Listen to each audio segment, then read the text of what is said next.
Halo, assalamualaikum warahmatullahi wabarakatuh. Balik lagi di channel saya HWD Edukasi TBSM ya. Nah, di sini kali ini saya mau sharing mengenai sistem penerangan DC pada sepeda motor. Kalau kemarin kan AC ya, gitu.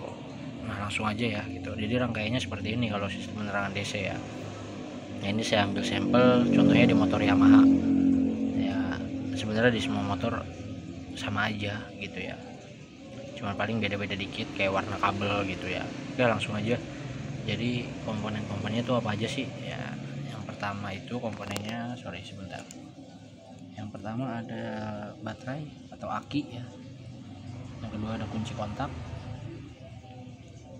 lalu ada saklar lampu utama, ada saklar jauh dekat, ada indikator lampu jauh, sama lampu utama. Nah, di sini biasanya ada reflektor, tapi reflektornya ngasih gambar ya, sama ada kabel tentunya gitu ya. Nah, dari sini, dari aki ini keluar kabel warna merah masuk ke kunci kontak ya, tapi ini kabel kecil. Ada satu lagi di sini kabel gede. Nah, ini kabel kecil ya. Nah, tapi di sini sebenarnya ada ini, maaf nggak gambar mas. Di sini ada sikring ya. Di sini ada sikring, terus kunci kontak ya. Dari kunci kontak ini keluar warnanya coklat ya. Di sepeda motor Yamaha keluar warnanya coklat.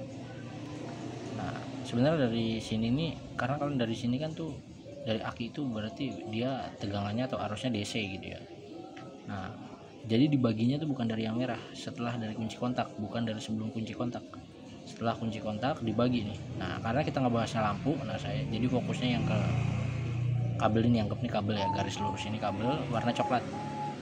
Nah, sebenarnya dari warna coklat ini cabang lagi ke instrumen yang membutuhkan tegangan DC gitu ya. Contohnya apa? Switch rem, speedometer ya, dan banyak yang lainnya. Cuman kan kalau ini masuknya sistem sinyal, nanti saya bahasnya. Kalau ini sekarang kita bahas ke sistem penerangan DC. Nah, dari kabel coklat ini masuk ke saklar utama. Saklar utama ini biasanya sebelah kanan ya, saklar lampu utama. Nah, biasanya ada maju dua kali kan, tek tek gitu ya. Nah, di sini biasanya lampu senja nih gitu. Tek, digeser sekali lampu senja aja yang nyala, digeser sekali lagi lampu utamanya nyala gitu. Nah, ini posisi mati misalkan. Nah, ini posisi nyala nih, tek gitu ya, posisi nyala tek. Jadi tegangannya bablas ke sini ya. Kalau posisi mati tek gitu ya.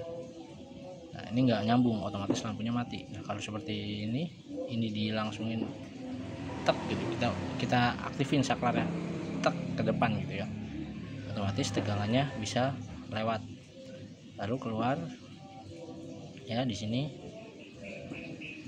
kalau di Yamaha ada kabel warna biru garis hitam. Nah, ini menuju ke saklar jauh dekat ya, yang sebelah kiri itu.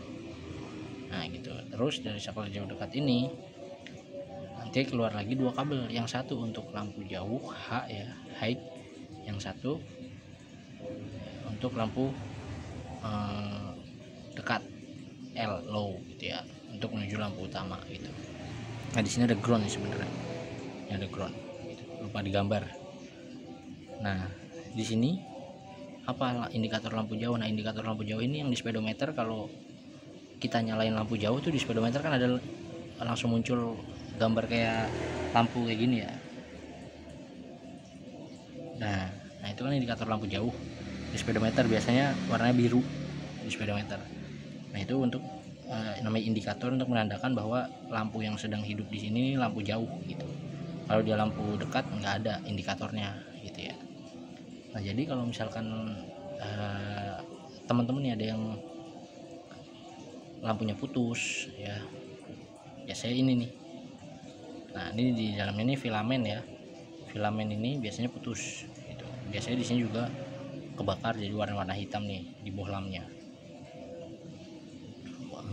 Terus kabelnya warna hijau. Kalau di Yamaha ini kan bukan masa ya, masanya Yamaha kan hitam.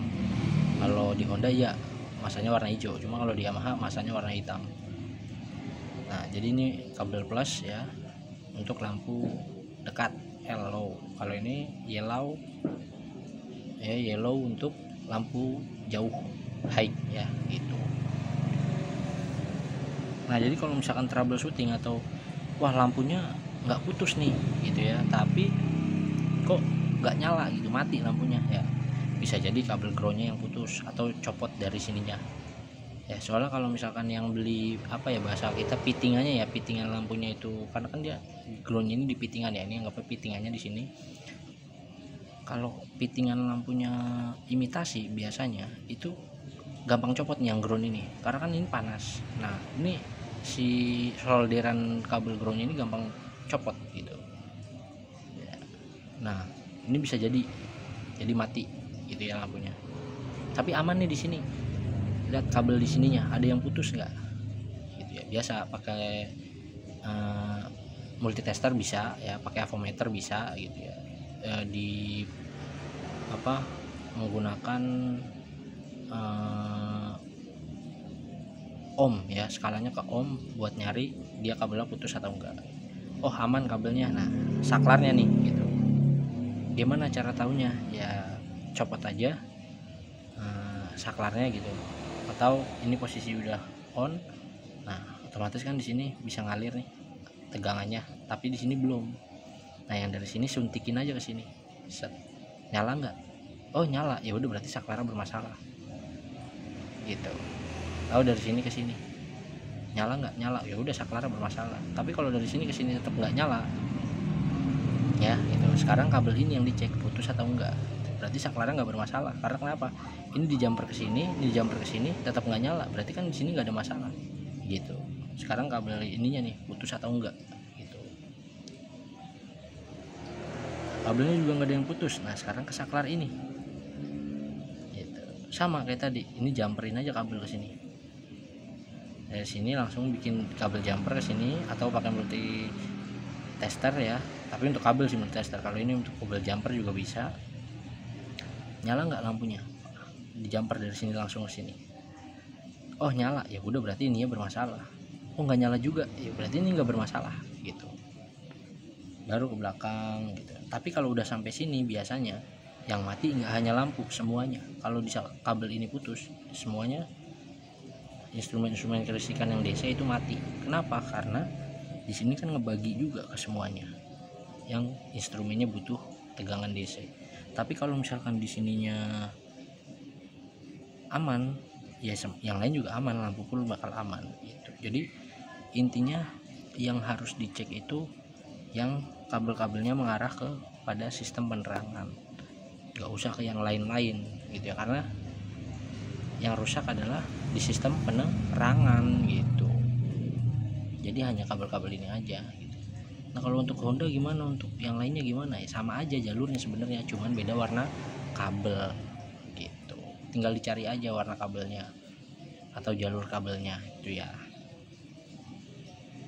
Kalau masih kurang jelas silahkan tulis di kolom komentar, nanti saya jawab. Nah, tapi kalau udah jelas alhamdulillah. Oke segini aja mengenai sistem penerangan DC. Kalau nanti saya bikinin video tentang kelistrikan lainnya gitu ya.